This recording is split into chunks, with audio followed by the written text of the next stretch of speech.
হঠাৎ করেই ঢাকায় জুবাইদা রহমান। কারণ একটাই, এভার কেয়ারে চিকিৎসাধীন শাশুড়ি খালেদা জিয়া। এই সফর কি শুধু দেখা করার, নাকি এর পেছনে আছে অন্য কোনো কূটনৈতিক বার্তা?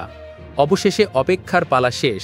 লন্ডন থেকে ঢাকায় পৌঁছেই সরাসরি এভার কেয়ার হাসপাতালের পথে তারেক রহমানের স্ত্রী ডাক্তার জুবাইদা রহমান। আজ শনিবার বেলা ৩টা ২০ তাকে হাসপাতালের গেট দিয়ে ঢুকতে দেখা যায়। এই আগমন নিঃসন্দেহে বিএনপির রাজনীতিতে নতুন জল্পনা শুরু করেছে।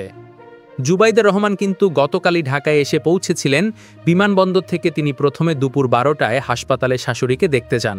সেখানে তিনি ছিলেন ২.৫ ঘন্টারও বেশি সময়। পরে বেলা ২.৫টার দিকে তিনি ধানমন্ডিতে পৈতৃক বাসায় যান। পরে রাতে তিনি আবারও এভার কেয়ার হাসপাতালে যান। প্রশ্ন হলো, এতবার হাসপাতালে যাওয়া কি শুধু ব্যক্তিগত কারণে, নাকি চিকিৎসার বিষয়ে গুরুত্বপূর্ণ আলোচনা চলছে? গত ১৪ দিন ধরে এভার কেয়ার হাসপাতালের বিশেষ মেডিকেল বোর্ডের অধীনে চিকিৎসাধীন আছেন বিএনপি চেয়ারপারসন খালেদা জিয়া। গত ২৩ নভেম্বর রাতে শ্বাসকষ্টের সমস্যা নিয়ে তাকে হাসপাতালে নেওয়া হয়।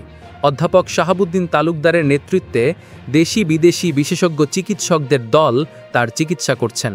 মনে রাখতে হবে, জুবাইদা রহমান নিজেও দীর্ঘদিন ধরে ভার্চুয়ালি এই চিকিৎসক দলের সঙ্গে যুক্ত আছেন। এদিকে খালেদা জিয়ার উন্নত চিকিৎসার জন্য বিদেশ যাওয়ার তারিখ আবারও পেছানো হয়েছে। গতকাল শুক্রবার প্রথমে বলা হয়েছিল ৭ ডিসেম্বর তিনি বিদেশ যাবেন, কিন্তু রাতের খবর অনুযায়ী সেই তারিখও পিছিয়ে গেছে। তাহলে বিদেশ যাত্রা কি নিশ্চিত? কখন যাবে? এই অনিশ্চয়তার মধ্যে জুবাইদা রহমানের উপস্থিতি কী ইঙ্গিত দিচ্ছে?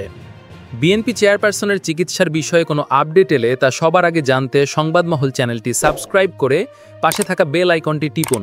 এই বিষয়ে আপনার কি মনে হয় কমেন্টে জানান।